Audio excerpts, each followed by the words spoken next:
giao. Trong tất cả các người Dao nói chung và người Dao xã hội Thầu huyện Hoàng Su Phì nói riêng đều có tục thờ bàn Vương. Trong tiềm thức của người Dao, bàn Vương chính là bàn Hồ, vị sư tổ của mình. Do có công đánh đuổi giặc Cao Vương nên đã điều vua Bình Vương gả con gái là Tam công chúa.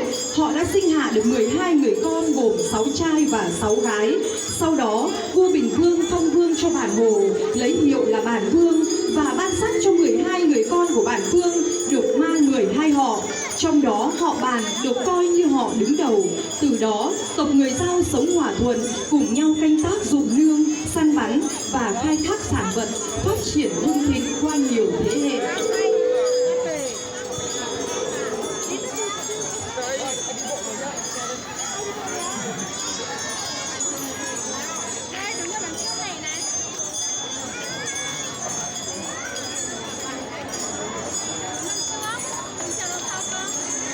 Này cũng này dài thế. 10 phút đấy, 15 phút đấy. Con nhìn thấy không?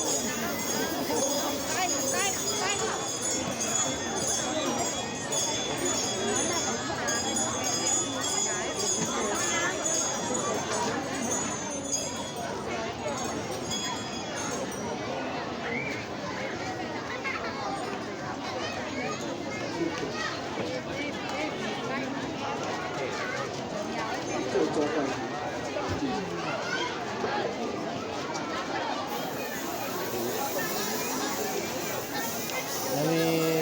Cúng cái này là một cái khói. Chỉ có hương khói thôi.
Ôi cái tiền hùng ta chớ chiêu của đồ trong bàn tư tiền nhiều.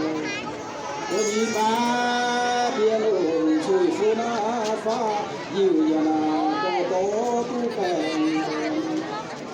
Quan ta tiền hùng chui phía na dê dịu nhà na to to chế tiền.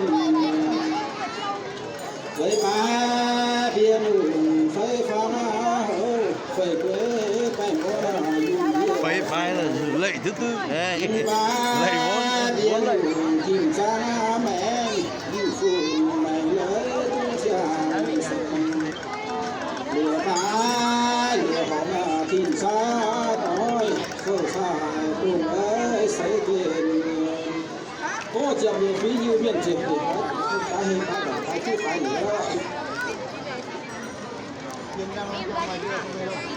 Sau nhiều năm phát triển hưng thịnh, vào năm Hồng Vũ thứ 40, tức năm 1368, hạn hán xảy ra liên tục trong 3 năm, khiến cho các con cháu 12 họ người Dao rơi vào cảnh thiếu đói, nên các tộc họ người Dao phải thiên di tìm nơi sinh sống.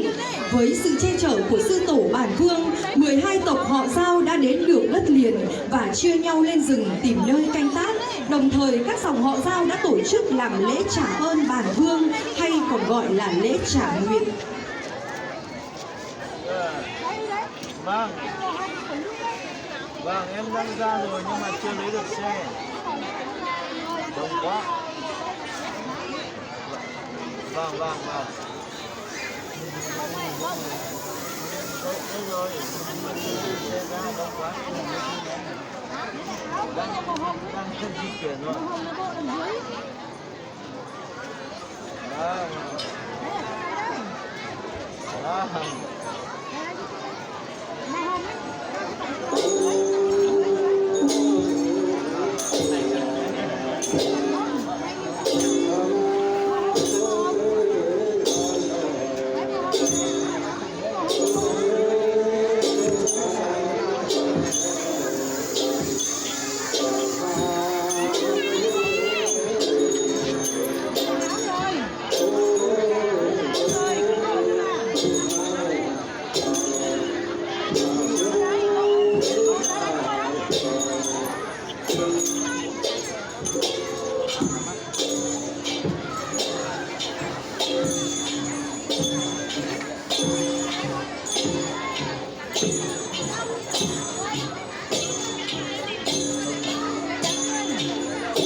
Và cách thức tổ chức nghi lễ hết sức độc đáo gồm các phần tế lễ, dân hương, dân hoa và các trò chơi hội hết sức độc đáo và kỳ bí, trong đó điệu múa pi éo hay còn gọi là bắt rùa chính là di tích của đời sống văn hóa săn bắt hái lượm với mong muốn tìm được những sản vật để dâng lên bản hương và thế giới thần, sau đó mới phục vụ cho nhu cầu của cuộc sống.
Trong các lễ hội bản Vương đều không thể thiếu trò chơi xính cờ chùi hay còn gọi là vật chày, thể hiện quan niệm về tín ngưỡng phồn thực, là dịp để các chàng trai dân tộc Dao thể hiện sức mạnh, nghìn cân ấn không xuống, vạn người nhất không lên.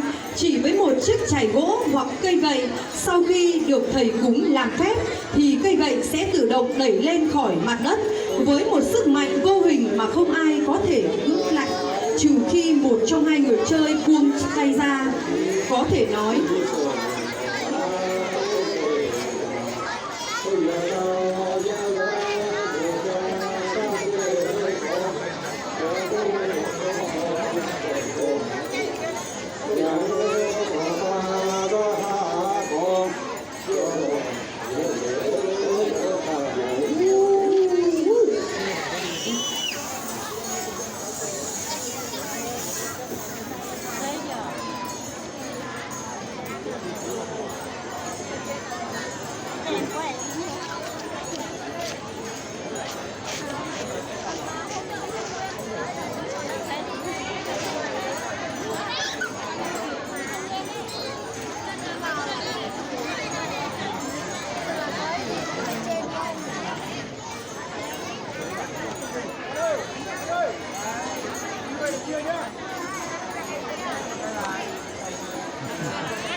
ghi nhận những giá trị của lễ thức, lễ cúng bàn vương của người Dao xã Hồ Thầu, huyện Hoàng Su Phì đã được đưa vào danh mục văn hóa phi vật thể quốc gia theo